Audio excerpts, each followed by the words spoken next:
सोचिए शहर भर में बड़े बड़े पोस्टर लगे हो, लाइट्स, कैमरे, विदेशी सामान, महंगे होटल और हर जगह एक ही बात, हम बनेंगे एआई सुपर पावर। लेकिन सवाल ये है, क्या सिर्फ इवेंट करने से कोई देश टेक्नोलॉजी का बादशाह बन जाता है, या फिर असली ताकत बनती है चुपचाप किए गए मेहनती काम से, बिजली, पानी, स्कूल और नौकरियों से। आज बात करेंगे उस लेख की जिसमें कहा गया है कि अगर दिखावा ज्यादा और जमीन पर काम कम हुआ हो तो एआई का सपना सिर्फ सपना रह जाएगा। दोस्तों, हाल ही में दिल्ली में एक बड़ा एआई समिट हुआ। दुनिया भर के लोग आए, बड़ी बड़ी कंपनियों के नाम जुड़े, फोटो खींचे, भाषण हुए। लेकिन ब्लूमबर्ग की स्तंभकार कैथरीन थॉम्ब्रेक ने अपने लेख में सीधा सवाल खड़ा कर दिया, क्या भारत सिर्फ एआई का ग्राहक बनकर रह जाएगा या खुद एआई बनाने वाला देश भी बनेगा।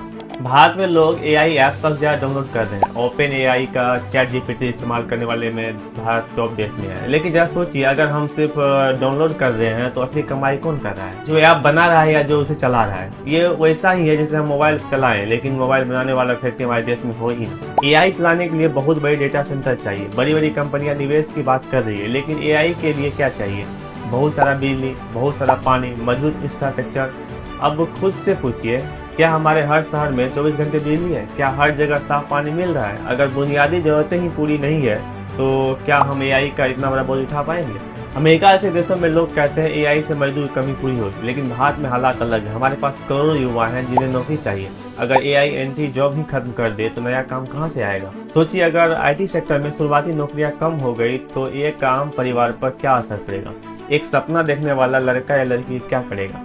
ये सिर्फ टेक्नोलॉजी की बात नहीं, ये घर घर की चिंता है। समिट में एक तरफ हजारों डॉलर वाले होटल रूम थे, दूसरी तरफ आयोजन स्थल के बाहर गरीबों को हटाया जा रहा था। एआई को सबके लिए बताया जा रहा था, लेकिन क्या सच में सबके लिए है? अगर टेक्नोलॉजी अमीरों को और अमीर बना दे और गरीबों को और पीछे छोड़ दे तो क्या उसे तरक्की कहेंगे? भारत अमेरिका और चीन जैसे देशों के बराबर खड़ा होना चाहता है। नई ऊर्जा योजनाएं, बड़ा डाटा सेंटर, अंतर्राष्ट्रीय साझेदारी सब प्लान में है। लेकिन असली सवाल वही है, क्या हम सिर्फ बड़े मंच पर खड़े हो रहे हैं या जमीनी स्तर पर भी उतनी ही मजबूती बना रहे हैं? लेख का संदेश साफ है, देश मेहमान बुला सकता है, भविष्य की बड़ी बड़ी बातें कर सकता है, लेकिन एआई ताकत बनने के लिए चुपचाप लगातार और बुनियादी काम करना पड़ेगा। स्कूल बेहतर करने होंगे, बिजली पानी दुरुस्त करना होगा, युवाओं को स्किल देनी होगी और सबसे जरूरी एआई से नौकरी बनानी होगी, सिर्फ दिखावा नहीं। सुपर पावर बनने का रास्ता पोस्टों से नहीं, प्लान और पसीने से बनता है। एआई सिर्फ सेल्फी का मौका नहीं है, ये देश के करोड़ों युवाओं का भविष्य है। अगर आपको लगता है कि टेक्नोलॉजी का फायदा आम इंसान तक पहुंचना चाहिए तो इस वीडियो को शेयर कीजिए, अपनी राय कमेंट में जरूर लिखिए और चैनल को फॉलो कीजिए, क्योंकि बात सिर्फ एआई की नहीं, हमारी आने वाली कल की है।